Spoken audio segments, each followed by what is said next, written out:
I'll never forget it. It changed my life. People started showing up. I remember Jon Favreau and I were driving around to theaters, and they kept rolling over Iron Man into other theaters, kind of like watching, watching the train schedule change. And it was just so palpable, you know. But I guess people reacted as much to me and the character and Gwyneth, and the whole idea was there was just a tone to the movie that people enjoyed.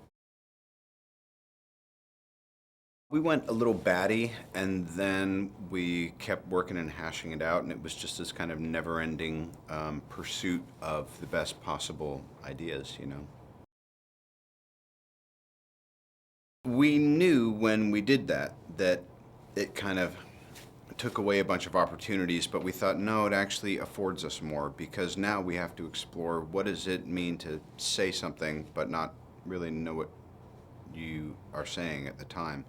In other words, he says it because in the moment he feels that he can be direct and honest with the public, and that's going to serve him. Truth be told, is it kind of does, and it also starts bringing some strange characters from his family's past looking for him. Mickey is Ivan Vanko. He's a very, very, very smart son of an ex-partner of Howard Stark, Tony's dad. So there's a kind of a road not allowed to travel, that his dad kind of died in obscurity and penniless and unhappy, and yet Tony doesn't know that that he has some involvement in the reason that Tony was able to survive. So it's kind of a perfect setup for a showdown. I remember shooting that at strangely Downey Studios, and we also had some plates and a bunch of guys, you know, advising us from Monaco. It was just a really interesting week when we saw him appear as Whiplash, and Mickey had a lot of his own ideas and specs about how he wanted to appear, what the choreography was like. Obviously, from having done The Wrestler, we really trusted his instincts, also being a boxer, but more so just his psyche and the mindset of this guy is really quite intimidating. I always thought, why do we not address the fact that Tony Stark is a very accessible person, and what would he do to protect himself in the event of an emergency? So thus, a new little piece of tech that we get to enjoy. Scarlett Johansson actually has a dual role as both Natalie Rushman and Black Widow. She probably had the toughest job, because it's no mystery, I think, at this point. By the time you see her in her suit, you must think, well, it's not like she dresses that way for her secretarial position. So she's kind of leading Tony back to this super secret organization he's kind of always been a part of, whether he knew it or not, which is S.H.I.E.L.D.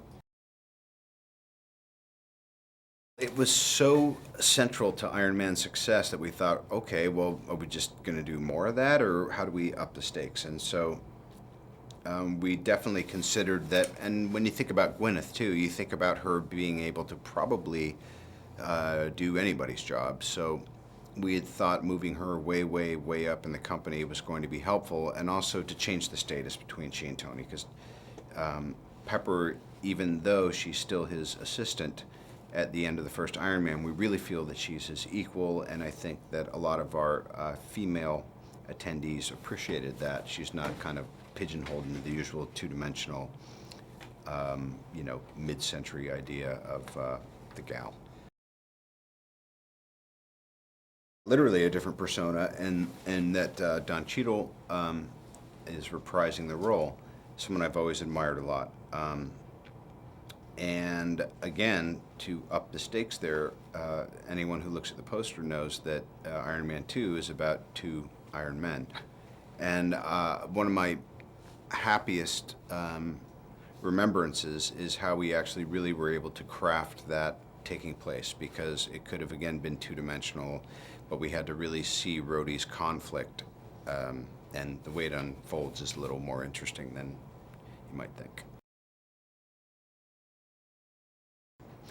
Jon Favreau is my brother, and he also happens to be the director. I don't think either of us would be in the positions we're in if not for each other. So sometimes we have an uneasy alliance because we're kind of so conjoined by this great success. But for the most part, whenever it goes back to he and I just hashing out ideas and working in a room, that's where we belong.